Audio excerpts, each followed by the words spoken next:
We're live. This is Linda Falcone, and I'm here with Peter Trippi, and this is Restoration Conversations. And on behalf of Calliope Arts, I'd like to welcome you to this wonderful exhibition in Forli called Pre-Raphaelites, Modern Renaissance. And we're here with the lead co-curator. And Peter, you're going to tell us about the show, take us through, and guide us through this amazing period. Thank you for having me. I'm excited to see you again and also to welcome our friends around the world. The fact is that this is a joy. I feel like my little child is up and walking, and it's wonderful to share the love with you. I want to express my thanks to the museum for pulling this together, and of course to my co-curators who are scattered all over the world and hopefully watching today. This is an exhibition about a love affair. This is very much about the passion that British artists felt for the art of Renaissance Italy. It was so powerful in the 19th century, and this exhibition records that. And it records the fact that there's a layering of this love affair from the 1830s right into the early 20th century, the 1910s and 1920s. Right. The most famous heroes are the Pre-Raphaelite brothers, the Brotherhood. And that's the names everyone knows, like Dante Gabriel Rossetti and William Holman Hunt and John Everett Millais. Those 7 young men were in London in 1848, and they gathered together, as young men do, and they thought big dreams, and they decided that they didn't like the art made after Raphael. That basically they felt that the death of Raphael in 1520 was a disaster, a tragedy, which everyone agrees, and that therefore the followers of Raphael had messed things up, that they had taken it too far, too sophisticated, too inauthentic. They wanted art pre-Raphael. Okay. They wanted to look at art that was more heartfelt, more passionate, right, a little bit more, if you will, naive or even primitive. And so they're looking at artists going right back to 1300, but they're looking through works on paper, books, less than actual works of art. Because in London in 1848, there wasn't that much original material available yet. So this is very much about the journey that this generation and then the following generations take in their love affair with the art of Italy. Peter, I'm going to take you along, and on this point, right, the love affair with the art of Italy, in the show, we actually, at the end of the show, we're going to be seeing all of the artists that the Pre-Raphaelites were responding to. So we're going to look at essentially the 1300s, 1400s, 1500s in the church part of the exhibition. But tell us a little bit, where's our starting point, right? You chose this painting as a starting point for our program. Right. If I can just confirm what you said about the beginning of the exhibition being very heavy on Italian Renaissance art, this is an exhibition that could only have been put together in Italy because of the access to masterworks from that period in depth. What a country this is, so art-rich and so generous. So I feel like that is something we're really grateful for. Those of us who are from the English-speaking world are really honored. And it was a wonderful collaborative effort, Truly. Right, with curators from England, from the United States, from Italy as well. Totally, and collections all over the world as well. Right. Very generous lenders, so we're really grateful all around.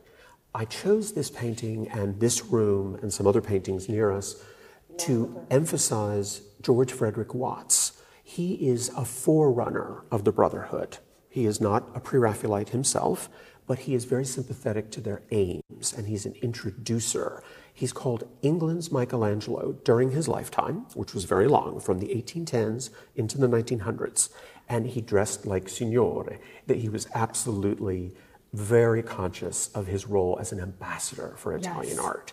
And so this is already his thing by 1848 when these boys get together. And I mean boys, they're like 19 to 23 years old. Right. He's older. And so he is already experienced visiting Italy in depth. He loves Venice in particular, but also Florence. And here we see a magnificent work which is showing us Ariadne. She is a classical myth figure that will come up again and again in this exhibition. She's of interest not only to the British, but also to the Italians. this, to me, is one of the great Watts paintings of all time. It's from his maturity in the 1870s. It is quintessentially Venetian. I think you'll agree that he's obviously been paying attention. You're making us start with Venice, well, right? Sorry about that. Obviously, that's post-Raphael, Yes. right? So in that regard, naughty me. Yeah. But I feel like this idea of a storyteller is very important to stress, that, even earlier than 1848, he was interested in bringing out the big ideas behind the myths and the legends that this generation loved. So here we have Ariadne, who of course has been abandoned by Theseus on Naxos. The good news is her maid has come in to say, guess what? Over there, here comes Bacchus. Take a look. This might be something good. And in fact, the leopards of Bacchus have arrived at the bottom right to let us know that he is indeed in the house. Right. Also, his leaves are on the foreground there, so we know that the grape leaves are coming, with the wine. She's clutching her ball of yarn in her hand, still in despair about her abandonment by Theseus, that was the yarn. It was that the helped. yarn of the maze, of the labyrinth. She had to get him to where he needed to be, and that yarn was crucial. So she's been deceived. So this is very much about a woman who is disempowered and now going to be empowered again, because Bacchus will come and restore her to a full life. So it's joyful in that regard, even if it's a little tentative at this point. So we have responding to mythological elements, Absolutely. right? To the big ideas, as you say. We do. And I know you wanted to look at this painting next, and this is a real woman, so we're going from the mythological woman, the mythological heroine, if you will, to the modern day 1800s, late 1800s. Yes. So what can you tell us about this wonderful Lady in Green? Lady in Green is what she is, absolutely. This is Virginia Dalrymple, who was a remarkable woman living from roughly the 40s, I'd say, into the 20th century. She was born to a remarkable family. And so Watts, the artist, knew her from childhood and made images of her again and again, as did other artists. She was living in the middle of London in a very bohemian atmosphere where Watts was the leading voice. And so he adored her. And so this was a situation where he decided to paint her in her maturity before her marriage. She's wearing this magnificent emerald green dress, which still exists today at the Watts Gallery in Surrey, south of London, where this painting comes from. Yes. So we're delighted. And one of our partners. Yes, indeed. That's Yes. right. The Watts Gallery Artist Village is one of our partners today. So we're celebrating them with this loan. Very generous of them to send this. We didn't want the costume because it's so fragile. That would be pushing the limit, perhaps. Yeah. But obviously, it reminds us of Venice in terms of its rich coloring. But it's also a reminder that she lived this life where she's in the middle of artists all around, and he is very much introducing people to the extent that he actually connects some of the Pre-Raphaelites who don't know each other. The second generation, as we call them, are meeting through Watts. I just want to address our guests for a moment. Absolutely. Because I want to explain something about this show. And as you know, with YouTube, it's very difficult not to be banned when showing the beauty of the human figure. And Peter and I had several conversations. It's like, oh my goodness, there are, semi-nude people in every canvas. But Here we have tasteful. this wonderful, yes, always tasteful, certainly. We have this wonderful green dress, and we'll have other examples of beautiful fabric work, etc., and colors, amazing color work. But there are several examples that we'll see in the next hall in which there are nude figures. And so don't be mad at the cameraman if the cameraman is giving you certain details. We're trying to keep the broadcast on YouTube by not showing incriminating evidence if the human body is in fact incriminating. Well, and this is a theme that comes up in the show, the celebration of the human body. It's really a joy. Certainly. And that's possibly why they loved Italy so much. That's right. Humanism. But I do want to stop for a moment with Paolo and Francesca And just, I mean, I think it's interesting that these were such young men. Yes. And you're saying 19 and 20-year-olds, and at one point you were telling me that they are readers. And as soon as the sun went down, what these boys were doing were reading, and I'd really like to know a bit about the stories that were inspiring them, because really this exhibition, and our guests will see, is all about story, and it's about collective story from Italy, from Britain, but really of the whole world, mythological story, etc. So tell us a little bit about what they were responding to in their literary dreams. Well, they were quite broad-minded. They created a list of immortals, as they called it, which had all sorts of disparate figures from the history of culture. And many of them were writers, as you might expect, not just artists. And in fact, as you would also expect looking at this painting, Dante was a leading figure in their admiration. The ringleader of the Brotherhood is Dante Gabriel Rossetti, who actually changed his own name from Gabriel Dante the other way around, because he was so in awe of Dante's achievement. He translates Dante into English, as does his father, a professor based in London, an Italian exile. Weirdly, Dante never goes to Italy himself. He's living Italy through its literature and its art.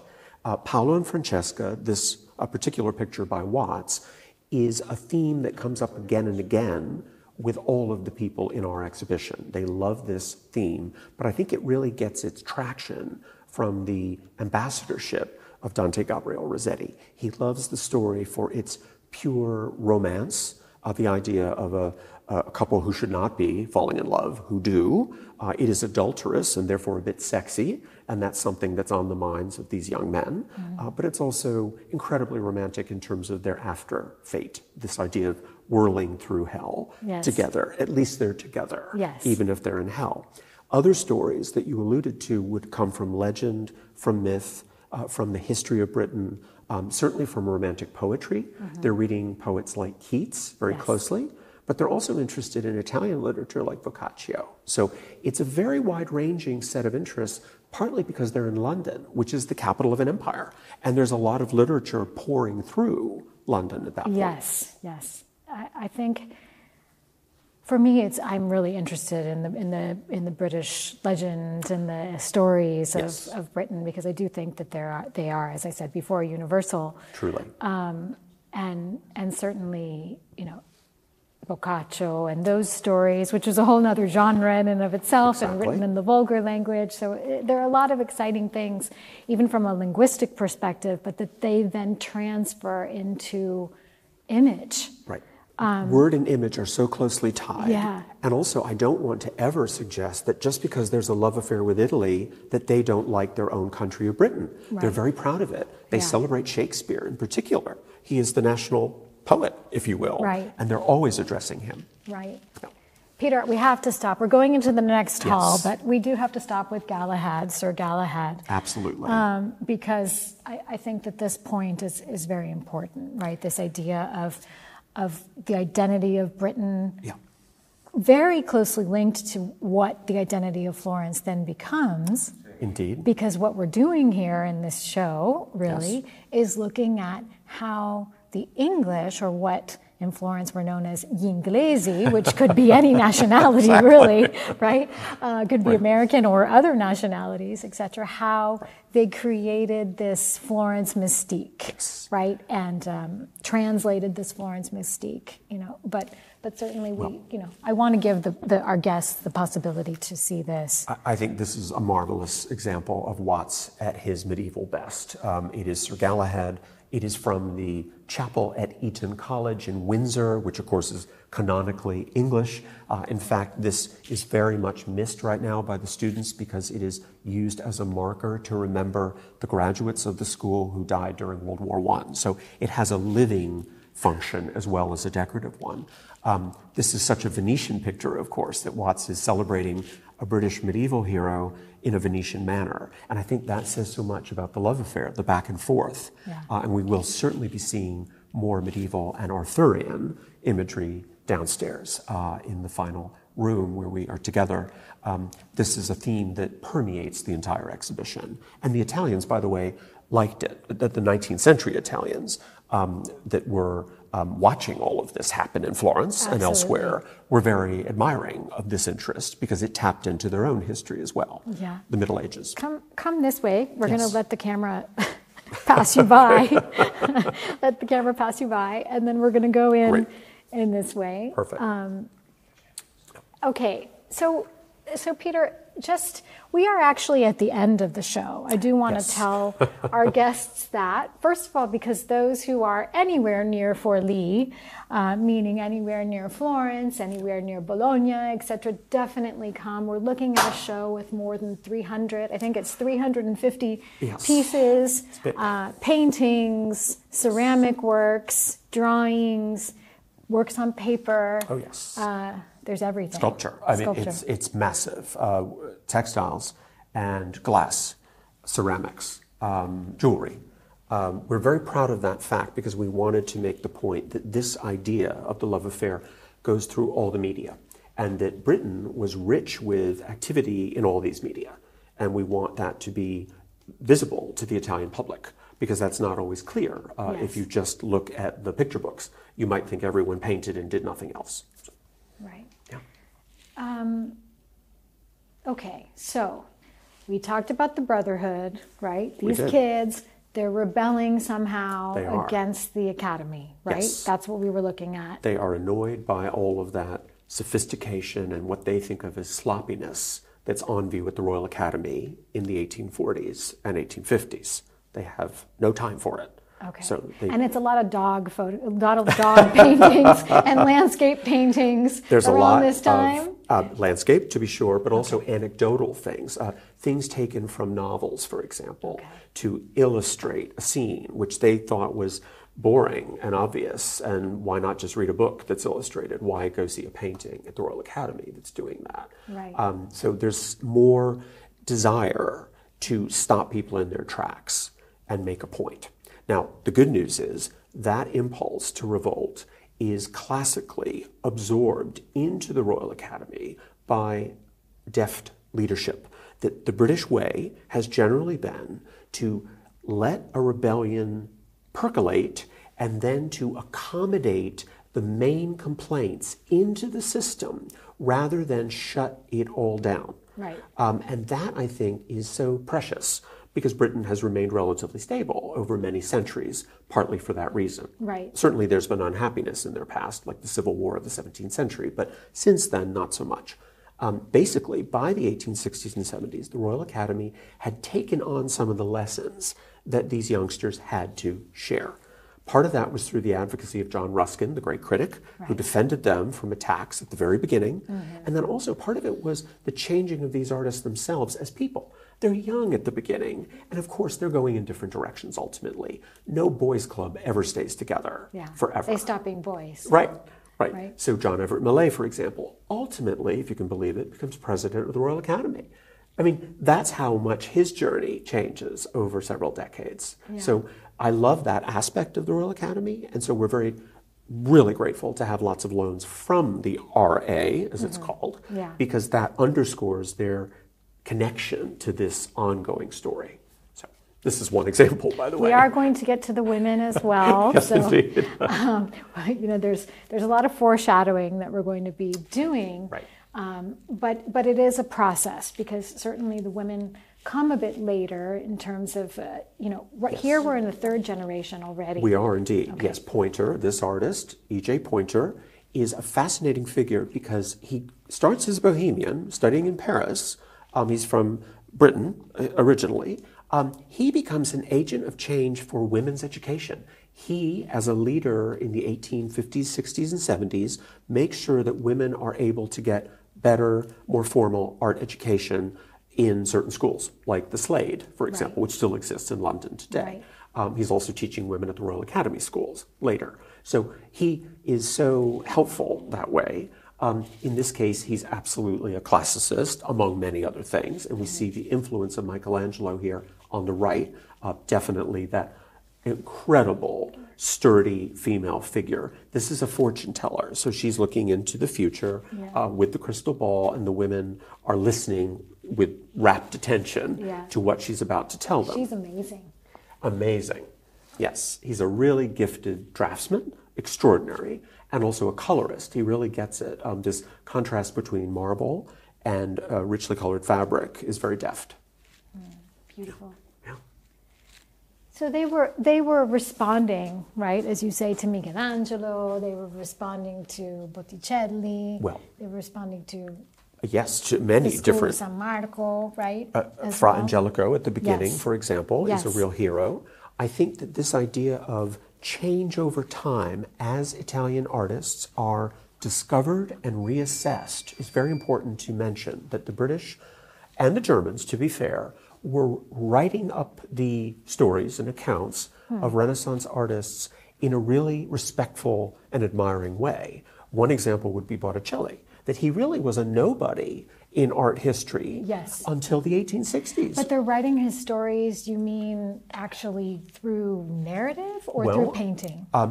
They're both. In fact, there are scholars at work who are saying, here's an artist that we should know better, here's why. For example, with Botticelli, there's so much to say about his attitude to philosophy, to Plato, for example. Yes. So that works.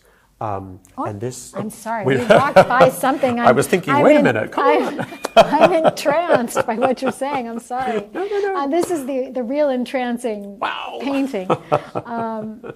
It's a biggie. This is a biggie. Yeah, now, I didn't mean to interrupt you, Peter. I'm sorry. But I like the idea here of change as something that we all can relate to. That nobody stays the same forever. Yeah. And so over these decades, we've got this morphing of interests from one kind of Renaissance artist to another without ever losing respect for the previous gang. Yeah. That's the good news. They all come into the picture at some point. Part of this is related to the growth of the National Gallery in London, which is collecting works of art from Italy, legally, I might add. They're not looting them like Napoleon had. And they're arriving and winning lots of fans. We're standing in front of a picture by C.W. Mitchell, who was relatively insignificant in the grand scheme of things. This is the best picture he ever made. He was from Newcastle in the north of England, which was extremely rich, and he came from a rich family. And he was fascinated by the novel by Charles Kingsley from the 1850s about Hypatia. That's the name of it. It's about, early Christian life in the Mediterranean world, in particular Alexandria in Egypt. And this figure here is essentially a pagan philosopher who is going to be killed by a mob of Christians who decided they don't like her. That's unpleasant, but it is extraordinarily well composed. Amazing. And architecturally as well. I mean, there's a lot of... And that's one of the reasons we wanted it in here, to remind people that the early Christian era, Ravenna, mosaics, etc., was also of interest to our gang. This guy is working a little later, 1870s, 1880s, but this morphing of interest. We have to remember that Italy becomes easier to visit as the century goes on because the trains are getting better and there's less political unrest. So he benefits from that by going to look at the mosaics.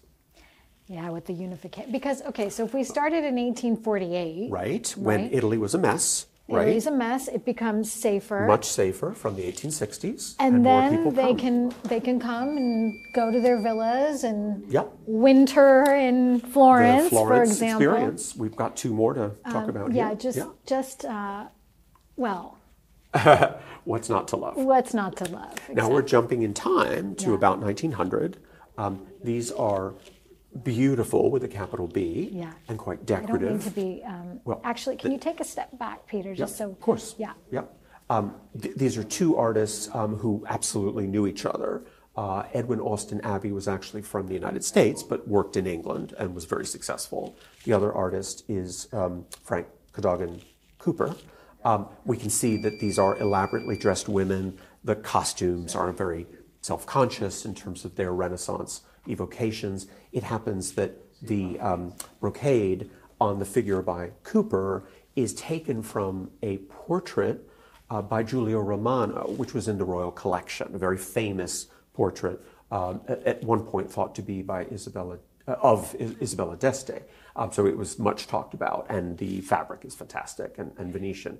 I think what I love about these pictures is the reminder that there's just sheer pleasure. It's not always about storytelling, even though music making is great and admirable. This woman is representing vanity because she set her mirror down, but she hasn't quite stopped looking at it. There she is, exactly. She's got a sideway glance. Sneaking her. Right? Yeah. So we understand these symbols, of course, but I think there's just such joy in the coloring and the composition. But I think everybody who is listening has, the women who are listening are deciding which dress. Which dress? I choose that one. How can you resist the fuchsia? It works. Really. It works. So I just wanted to take a quick look at the St. George here. Yes. Back on the British theme. I mean, this is amazing. The movement of it. Dynamism. Yeah. Isn't it incredible? Solomon J. Solomon, a leading member of the Royal Academy, makes one of his best works, which is in the collection at the Royal Academy now, something he gave to the institution. It is, of course, St. George rescuing the Princess Una. This story is told again and again, but in particular in Edmund Spenser.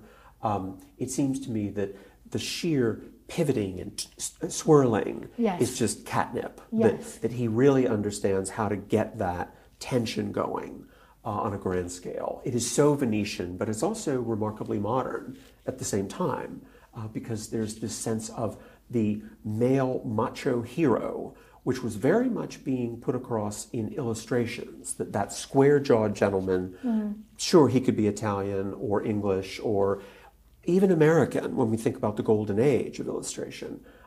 This is starting to slip into modern times, that St. George represents something British. Yeah.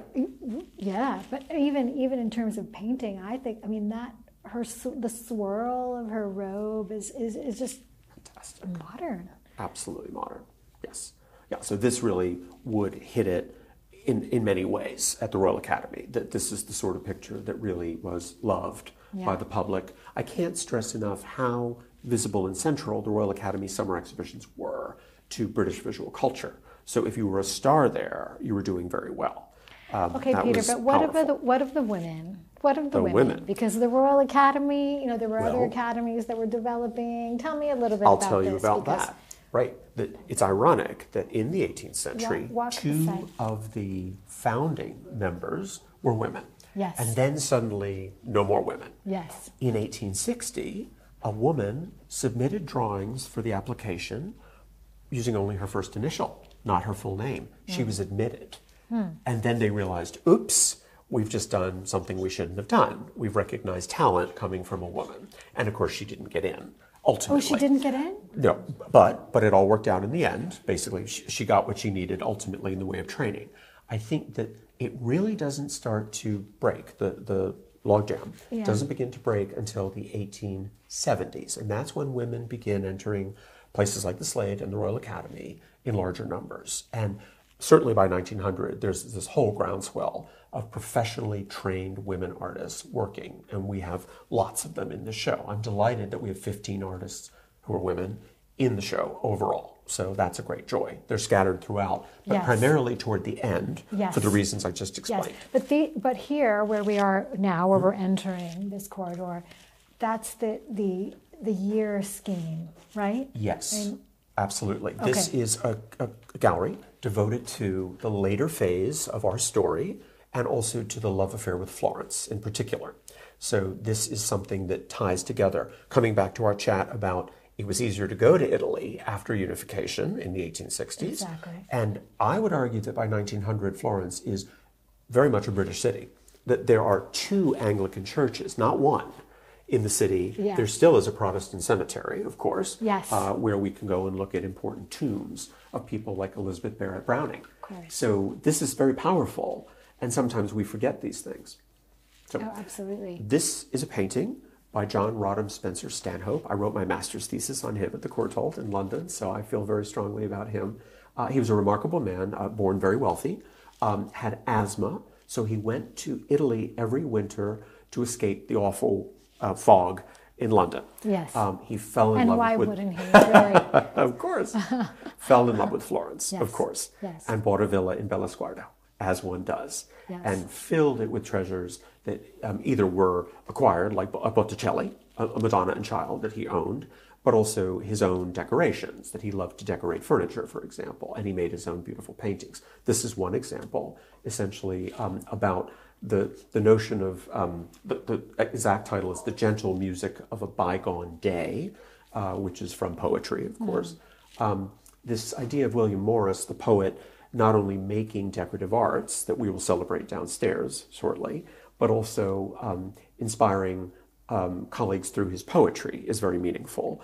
And of course, the interconnection of the arts is powerful. That this is a painting, but it shows people making music, and the title is from a poem. So everything starts to come together here. Clearly, Stanhope falls in love with Botticelli. That he's in Florence after all, so why wouldn't he? The good news is we're going to see a knockout Botticelli painting downstairs from the Uffizi Gallery. Okay, but as you said before, and I've heard this in other occasions, Botticelli wasn't a star in the Florentine mind. That's exactly right. Until the English gaze or the British gaze came to, rediscover him, quote unquote. So why, first of all? Right. And then I want to know why you chose it as your thesis. Absolutely. Well, I'll tell you. Okay, so let me answer the first question. Scholars like Walter Pater and Herbert Horn were British, and they're looking at Botticelli because they're interested in those philosophical ideas, but also in that aesthetic. It happens that the aesthetic movement is taking off like a rocket in the 1860s in Britain. It's a rather complicated dialogue to get into right now, but it's all about beauty. Okay. And it's all about a kind of airless refinement, something that is not pedestrian. And so that is a shift away from the very exacting work of the early Pre-Raphaelite Brotherhood, that they themselves now are outmoded by this more fanciful, refined look. Botticelli, fanciful and refined, I think you'd agree. Right. So all of this starts to coalesce at the same time, not only in Britain, but also across Europe. Botticelli is discovered in Germany and France and so on. This picture interested me, among others, by Stanhope when I was a kid, when I was in my 20s, because I think he not only was talented in terms of rich color and superb drawing, but he was always in the accounts of the more famous figures, but on the sidelines. And I was curious about why. And the answer is because he was so rich, he didn't need to paint as much as they did. So he's not mentioned as much because he didn't make as much. And I don't mean that as a criticism, but when you're loaded, you don't work quite as hard. And he had that lovely villa in Florence where his friends would come. People like William Morris and Burne-Jones came to see him, to stay with him. Walter Crane. Because it was a colony. I mean, it was called the colony. It was a colony. And he was very influential in the Anglo community of Florence for this very reason, because he was not only rich, but very funny and charming and a real introducer, which is something you and I can talk about now in this hallway. Okay, why? Why are we concerned about, come closer to me so I don't have to look back. Right. Why are we concerned about he who introduces or she who introduces? And I know that this is really important usually in studying art history by women. Yes. The whole idea of women as painters, but also as diplomats, and the fact that they were letter writers and creating salons, even in the highest sense, culturally speaking. So what are we going to see in this hallway, and what are you thinking when you stop with the introducer's idea? Well, certainly Stanhope did a lot of good work in the introducing way, but of course the women had to be full of spunk to take it to the next level. It wasn't enough just to be visible. You also had to produce the work. Right. So here we have an example of someone that I'm talking about in that vein. Yeah. The person is Marie Spartali Stillman. She's born to a wealthy Greek merchant family in London. She's very beautiful. She also does not need to work, but she models. Can we have a close-up on her? This is her, the woman herself, in a photograph by Julia Margaret Cameron, another fascinating female artist. Wonderful. Amazing. Photographer. Knew everybody. The fact is that certainly Stillman could have just remained a model. It was controversial for a rich girl to be a model because modeling was perceived as slightly risque, but she did it because she was in love with the idea of making art. And so sure enough, Ford Madox Brown, the painter who's also represented in this show, taught her how to paint. And she learned well. And so she began an artistic career exhibiting not so much at the Royal Academy, but at the Grosvenor Gallery, which was running parallel to the RA from the 1870s onward. Stanhope exhibited there, and some of the other artists that we're going to talk about shortly. She was also well connected to Mary William J. Stillman, who was an American journalist and swashbuckler.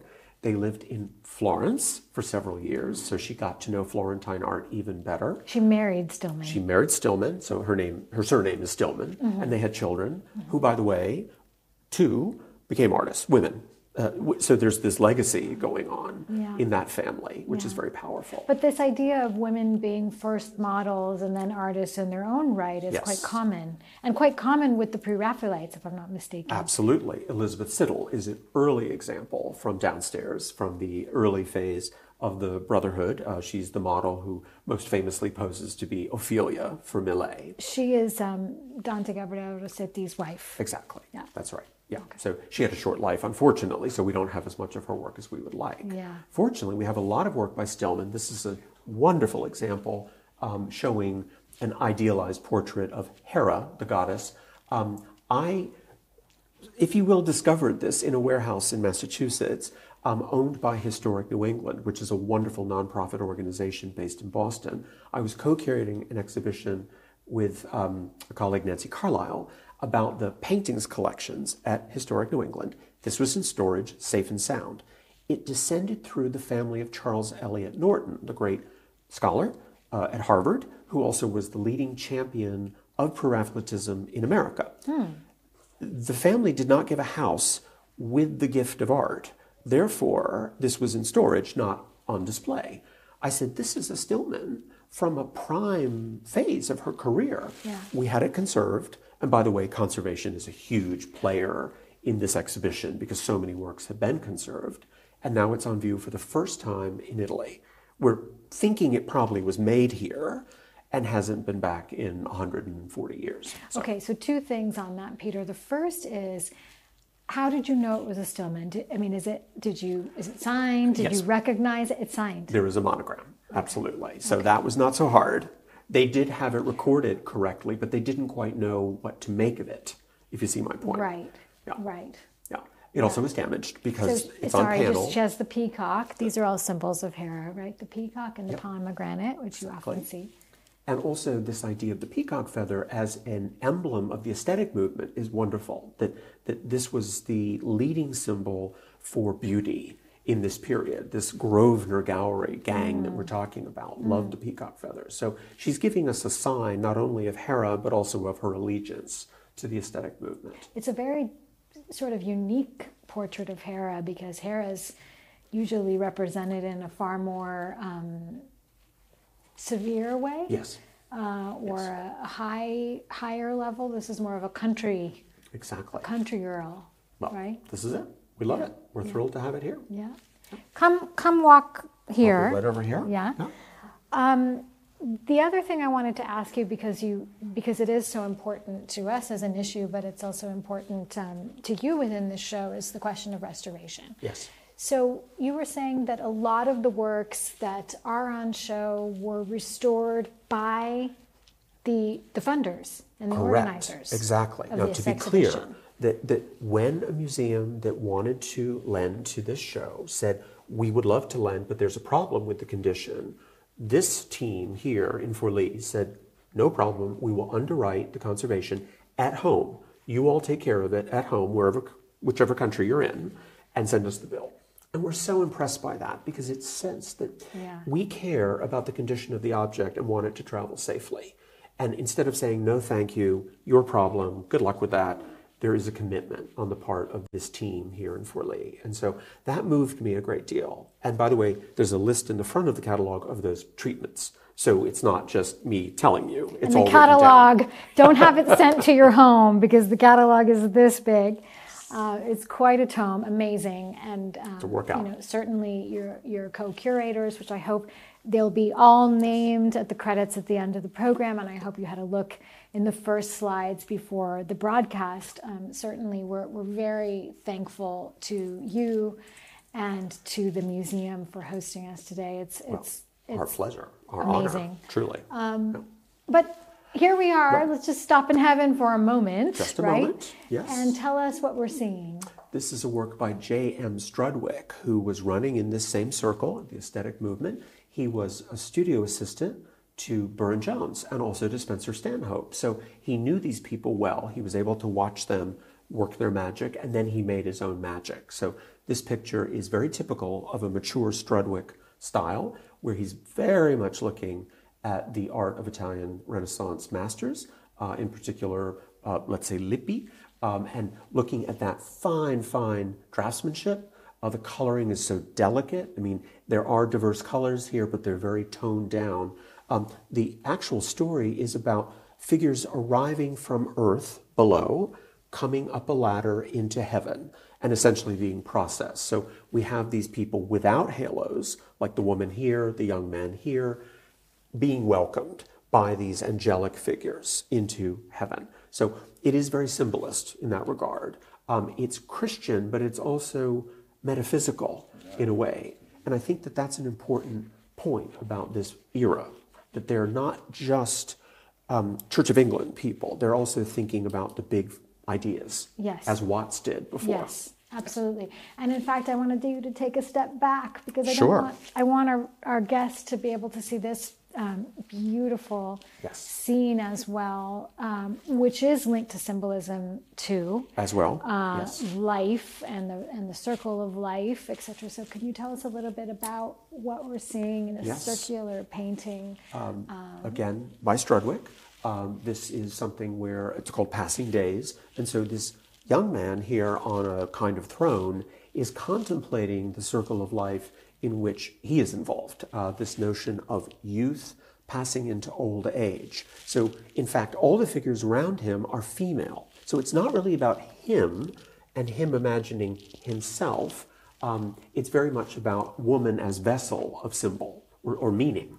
And so, again, extraordinary draftsmanship. We see here, for example, the darkness of the death side, and then we see the floral, spring-like awakening of life and happiness. This is very conscious, extremely planned out, as you can see. I mean, it has to be to get to that level of detail. And people wrote about him in these very respectful ways, that he was, if you will, a philosopher painter.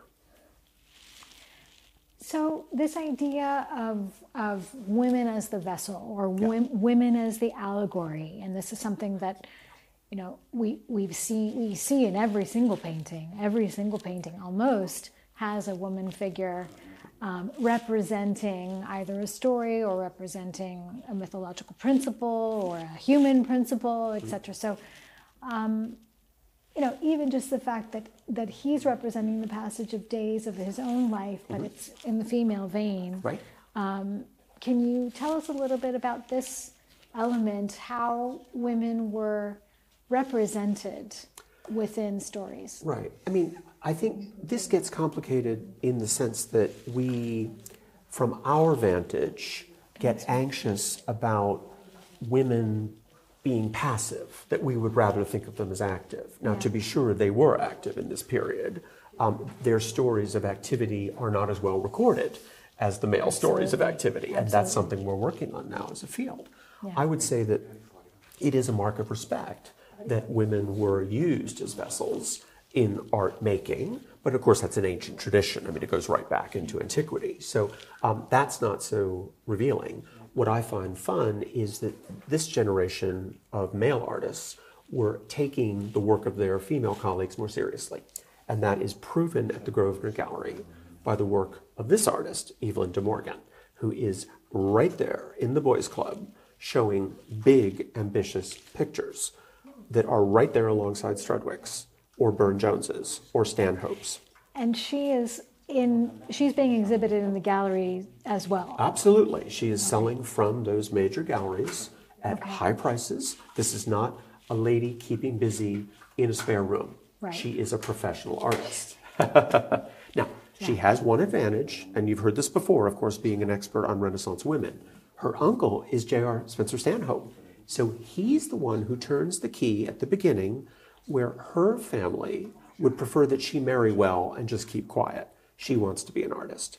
Her uncle supports her, brings her to Florence, to his villa, shows her the Uffizi. We have an example of an early sketch of the Birth of Venus. So we know that she's looking closely at a young age. And then by the 1890s, she makes this. It's incredible how well she develops over those 2 decades between that basic sketch and this picture of Flora. Peter, tell us a little bit, just go through the painting. I need to answer a question here. Okay? Absolutely, so if you of would just course. go through the painting Pleasure. for just one moment. Yeah. This is absolutely inspired by Botticelli, in particular a figure in the Primavera.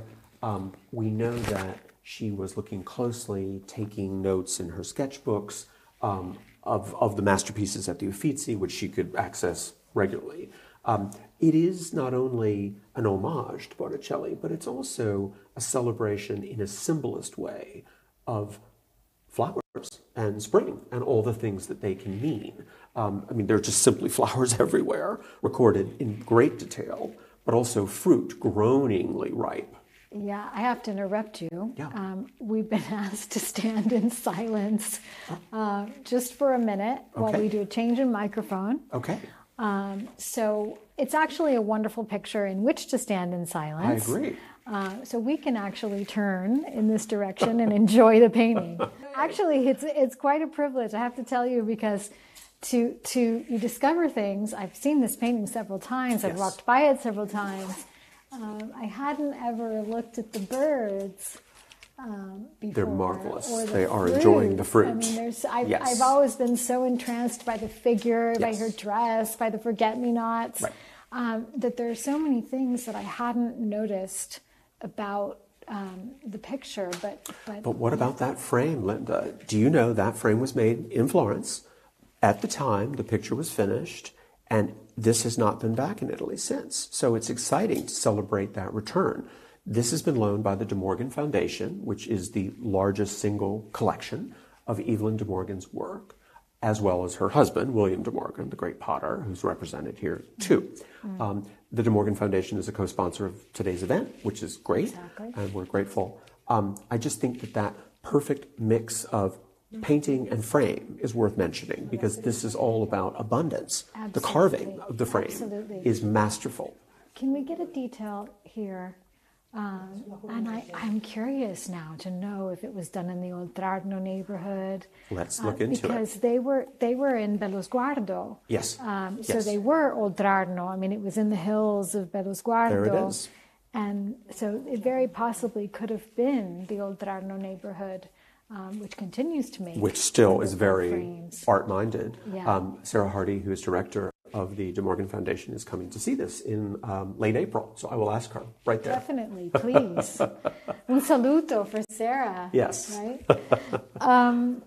We have another figure. So we're going from Flora, which is spring and beauty and abundance, etc. And we're going to a more controversial figure. Still a De Morgan, right? But we have Medea. We do. And if you could tell us a little bit about it. But she is a sort of different, more melancholic, or I think that's exactly right. Medea? Right. I think this is where it gets interesting in terms of a woman artist might be able to more easily present a more complicated view of a standard type. Right. That usually Medea is depicted as malevolent. Yes. And here she's clearly not so very happy about preparing this poison, which is ultimately going to kill her rival. And maybe she's thinking about the murder of her children as well in a very sad way. We see the poison here in a vial. This extraordinary composition, which of course is clearly taken from Florentine art, is complemented by these torchères over here, which are holding burning, smoking cups. They're braziers, essentially. And they are quite neutral in their expression, but obviously there's something edgy about their concoctions, which are smoking, and also there are lions at the feet of each of these braziers. So, this is about ferocity, about fighting back. This is not a passive woman. I think that Medea, among many classical themes, mattered to Evelyn De Morgan, who was classically educated at home and knew a lot of these stories by heart from childhood. And then, of course, they were enhanced by her experiences in Italy visiting museums. And she was quite a character. Oh, yes. I do want to say a couple of words. One is that her mother said she wanted a daughter, not a painter, right? Which I love, you know. And, she was also a spiritualist, so she did automatic writing. This was very fashionable in the late 19th century, so it's not that she was the only one doing it. But she and her husband were extremely active in that world of occultism. Yeah. Her mother-in-law had published a very successful book about spiritualism and connecting with the other world. So in the background of all these pictures, and we have the largest group of Evelyn De Morgan pictures shown in Italy ever, we've got always that symbolist and spiritualist aspect. It's not heavy-handed. She's not trying to convert you into that world, but it's always in the mix. And is there something linked with suffrage? Because she was also a suffragette.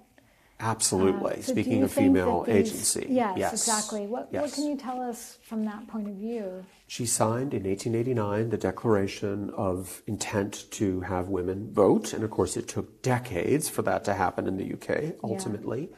There were other important women artists signing that document too, and some men, of course. It seems to me that she never gave up on that. She really pushed all the way to the finish line to make sure that happened, or almost happened, because she didn't live long enough. Right. I feel that that is so easy to forget today in a world where women vote all over the world, not every single country, but most, that this was simply denied to them. Moreover, in her girlhood, a woman simply handed everything over to her husband upon marriage. That was it. She never saw it again. It was all his forevermore, no matter how abusive he might become. And this was so late in time. Oh my gosh. To what period are you talking? 1860s is when it finally shifts. Wow. So that, and even then, it's under duress. I mean, there are still plenty of situations where that didn't work out well for the woman. So she's growing up in a very strange time. But we see huge improvement through the 19th century. And that's why the final gallery, called The Last Generation, is filled with women artists who are, as I said, professionally trained. Yes. I really celebrate that fact. And they're responding to a lot of her same themes. Yes. Right? And a lot of the same, well, Botticelli definitely, but also other artists that we're going to look at soon. And some of those later figures are going back to a kind of Pre-Raphaelite Brotherhood revival. That it's so old by this time, by 1900, that it's time to revive it, if you can believe it. Right. And that works out. So it's anti-academic, then it becomes academic, and then it needs to be revived. Exactly. Right? But why, Peter? Why were they? What was the crux of the question? I mean, why am I so excited about it today? I mean, why were you, as a university student in Scotland, I believe, in Scotland, right? When you saw the picture of Isabella and the pot of basil. In fact, if Gabriele can show us Isabella and the absolutely, because he has a photo of that. That's great. Perfect. That was the because one. you were telling me you're in a classroom in Scotland, for example. I sat up straight right after lunch. I was ready to fall asleep again in the slide lecture, and then boom, on comes the Pre-Raphaelite Brotherhood. So part of that would be that I was the same age they were when they were starting off, right? So I was sort of responding to the morbidity, the sexiness, the brilliant colors, the storytelling. Okay. But I think that these universal themes that we keep touching on matter still. Yes. And that's why this keeps coming back into visibility. Yes. That there have been certain moments where it takes off like a rocket, like the 1960s. All the music people in Carnaby Street, Andrew Lloyd Webber, Tim Rice, Mick Jagger, Rod Stewart, Jimmy Page were buying this stuff because there was something enticing about it. It was sort of there on the surface for them to grab, and it was cheap at that time, so they could have lots of it for not much. Right. I think we come back to it now in different phases, in different ways, because more and more scholarship has been generated, and women in particular are getting looked at more closely. So De Morgan is one example of that. This is De Morgan's Ariadne. And we've heard about Ariadne before with Watts. Yes. She really admires Very Watts. different rendition, though. Completely. I mean, she's all alone, but she is still this strong figure. That she's clearly been inspired by the Elgin marbles at the British Museum, that beautiful drapery and the form. But there is this Italian Renaissance aspect to the composition, with the rocky cliffs in the distance, that rather flat water, not really convinced that there are waves going on there. These really marvelous detailed shells in the foreground that remind us of the mille fiori that we see in flower painting of the same period. Maybe not so much shells usually, but after all, she's on an island. There will be shells. So this incredible management of color is also worth praising. Amazing. I would argue, Linda, that she exceeds her uncle, ultimately. That Stanhope, he's very good. I think she rises to another level of beautiful draftsmanship and beautiful management of color. Even her hair is amazing. Quite, yeah. Peter, there are two paintings that we want to finish up with here quite quickly because time has run away. As we saw in the painting, time passes, right? Time goes quickly, but this is actually one of my favorite pieces, and I just want to comment on it really quickly.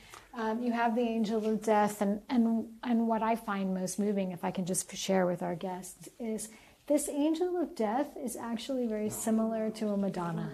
Yes. That's well put. And it's just this amazing tenderness, this moment of the living and the young as well, looking at the angel, which is different from an angel of death that we normally imagine. This is not sinister to me. This feels loving and very much completing the circle of life. And I think that was one of De Morgan's intentions, to make sure that people see that as connected. It's underscored, as you're pointing out, the beautiful arrangement of the limbs, that there is this circularity and tenderness, which we don't often see. And look how they're holding each other. Yeah. It's just beautiful. Yeah, it really is stunning. And speaking of the flowers in the foreground, that we mentioned before, they're here, not shells. So she's really quoting without being derivative. She's definitely looking closely and making it her own. I don't think anyone else could have made quite this picture but her. I mean, look at even the lady's expression. It's just so lovely. And here we have... Guess where? Places we know. Places we know. Okay, Peter, we're getting to, our masterwork here. The such De Morgan, an exciting... De Resistance, De absolutely. Morgan Yeah. Painting and frame. The whole package, exactly. This is from the Russell Coates Art Gallery in Bournemouth, England, which has been a very generous lender as well. And it is not only ambitious in scale. Again, this is no lady painting in her spare room. This is a professional artist with a big studio. We might think of Edward Burne-Jones, the second generation hero, and his marvelous wings on angels, which are filling a room downstairs. But it's more than that, because she's applying her big ideas here with the arrival of dawn, the departure of night.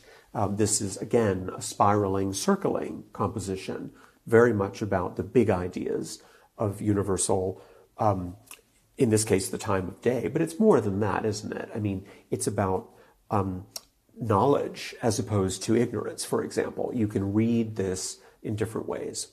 Well, it's very biblical. I mean, you have the trumpet players and, exactly.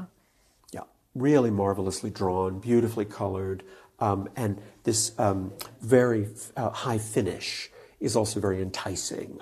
It's a bit of a shame that it's under glass, but we understand why it is, because it's traveled so far. Yeah. But boy, you just want to touch that perfect, smooth texture, and just to see that. Even Peter, I mean, look at these wings are just amazing. What the color and from where I'm standing, because I'm sure it changes, but even just almost the iridescent robes that they're wearing. They're remarkable. That are just moving. They're moving. Yes. We're still trying to figure out what those are. Exactly. Yes. I mean, they're feather-like, but they're scale-like, and they're really almost quite like marvelous. Leaves too. Gold leaf. They're wearing gold leaf, literally.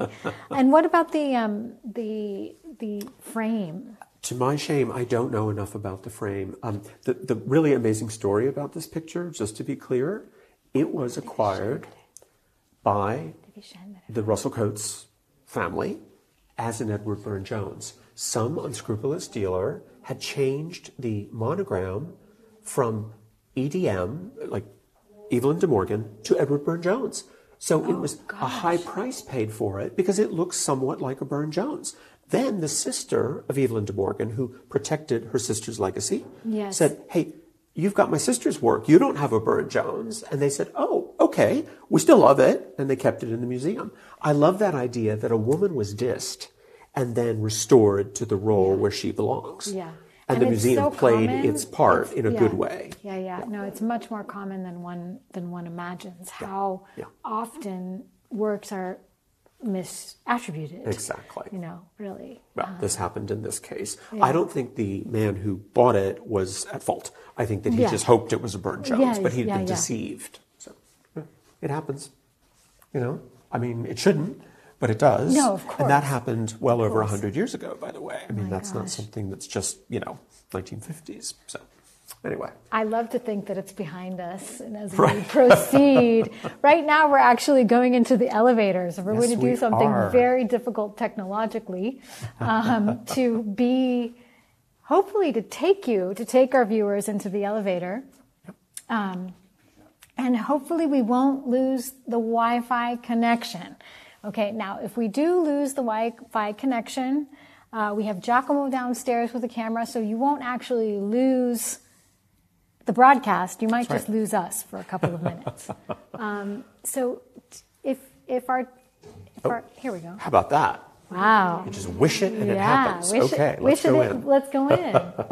Let's go in. So Peter, do you want to stand there? And, all right, so we are going into, just a reminder, we're at the Museo Civico di San Domenico, and we're going into what was once the church. Yes. And we have wonderful works. You want to tell us a little bit about where we're going? This is, in fact, the first gallery that the visitor sees. Wow, to have an entire church as a gallery, that's a remarkable and unique advantage. We wanted to finish this conversation with a big wow moment, if we may. Yes. And so what we're surrounded by here, looking like jewels, I might add, are Italian Renaissance masterpieces. Wait, I don't know where the camera is. There's okay. Oh. Okay. So turn this way, Peter. Oh, sorry. Stand by me. I'll be right over here. Okay. Before you start the discussion, I just want to tell our viewers, it is after hours at the museum, so this is a dream come true, right? We're with the Pre-Raphaelites and the old masters in the museum. And that is, an extra thank you to Calliope Arts, for giving us this opportunity through the sponsorship and through the work that the organization does. But really, it's overwhelming. We did our walkthrough, and it was light in here, and now it's suddenly dark. That's true. So it's part of a dreamscape, know, and I do want to just let the cameramen capture the dreamscape as we walk through. Good. And then you can tell us, didn't mean to interrupt you, but I just wanted to set the context. I think that's a really good point. For our guests here tonight. I think it is hard to imagine, without being here, how grand this space is, and also how monumental in scale these Italian Renaissance works are. Dr. Brunelli, the director of the museum, worked closely with Cristina Accidini, our co-curator from Florence. Florence keeps coming up. Our audience knows Cristina Accidini well. Un saluto also. She is extraordinary as a scholar and as a colleague, and gave a marvelous talk at the opening celebration. As you can imagine, she had a hand in pulling together these marvelous Renaissance works. Perhaps the crown jewel, although I don't like to rank things like that, would be this Botticelli of Pallas and the Centaur from the Uffizi Gallery in Florence.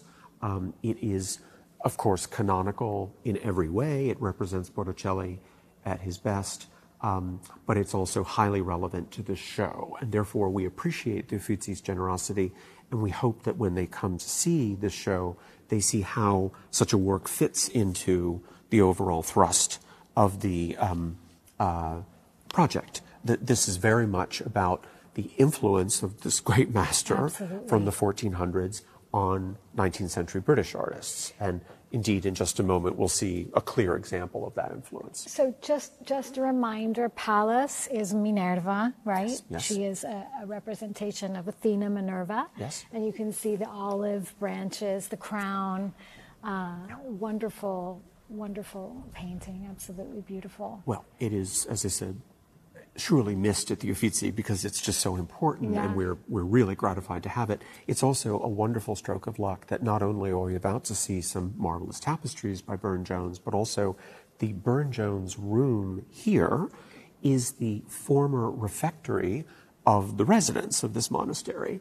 And so it is adorned with the same pattern of foliage that we see on her costume. So it's all circular.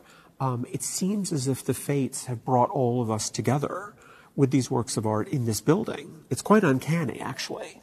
That doesn't happen very often, no. So we're grateful. Well, that's why it's part of the dreamscape. Yes, I mean, this is the dreamscape. We are in with the Pre-Raphaelites in every way. They would be very happy here. Yes. Now, I'm hoping that the camera is capturing this space. We chose to do our question and answer section amidst these tapestries. This would, in my opinion, be the time to stay silent because really they're just, you could be speechless. Do you want to just say a couple of words? Just briefly, these tapestries, the Holy Grail tapestries, were designed by Edward Burne-Jones, one of the second generation Pre-Raphs, with his best friend William Morris, also that second generation, and Morris & Co., the company, worked with John Henry Durrell, a designer on team. All together in the 1890s, they put these together in a tapestry workshop in Surrey, south of London. They were hugely expensive, as you can imagine, because they were handmade. There were several series of this kind, but this is one of the finest. It tells us the story of the Holy Grail from the Arthurian legend, and we can make out, for example, the departure of the knights on their quest, and then the failure of the knights to achieve their goal, and then finally the completion of their mission to find the Holy Grail at far right. So these are the three who arrived. These are the ones who make it, and we were talking about Sir Galahad before, and thank goodness he makes it. Bors, Galahad, and Parsifal. No? There we go, right? So this idea of a completion of a quest is terribly important in symbolist terms because questing is built into this generation's worldview. And part of that would be that they were in search of meaning after Darwin. That, let's face it, Darwin threw a brick into the works. And so what is life about? Why are we here? Things like this participate in the discussions that they were having. Absolutely. Absolutely. Okay, I am going to see if we can get a couple of questions here. Let's see. Question for Peter. In what ways have the women Pre-Raphaelite artists influenced later women artists? That's interesting. I have to think on that in terms of specific female artists of the 20th century. I'm not so strong on modern art or even contemporary, so I have to be a little bit fuzzy on that. It seems to me that the figures like Evelyn De Morgan are getting more attention now from viewers of all kinds, and inevitably some of those are women and hopefully working artists. I think that this is a moving situation right now, that we're in a world of borrowing from all different periods and epochs of art. And so let's put this stuff in front of working artists. I'm welcoming, for example, students from the Florence Academy of Art soon. And I'm thrilled about that because they are making contemporary realism and they could infuse some of their works with ideas from this show, whether they're made by women or not. So that's part of the journey for us, is to make sure that it's not just art lovers, but also working artists who see it. Absolutely. I'm sorry to be vague, but I just don't want to guess at specific women I don't know to be on the train. Well, we are at the end, Peter. They're going to get the hook pretty soon. I think the museum is going to say, you have to go. It's been wonderful to have this opportunity to speak with you specifically. Thank you for being here. I'm really, really very grateful. Grateful for this opportunity, to our partners, to our sponsors, to the curators, and certainly come and see the show. Please, until June 30, absolutely open every day, 9 to 7, which are very generous hours. Yes. Yeah. Generosity is the key word yes, it is. It of really this show. I think, sometimes there's a karma in a project, and I think that's the karma here, generosity. It's been really wonderful to benefit from that support on all sides, sponsors, lenders, colleagues, internationalism. The world can work together across borders. It's really quite moving. Yeah. Onward. Indeed. Thank you so much. Good night. Thanks for coming.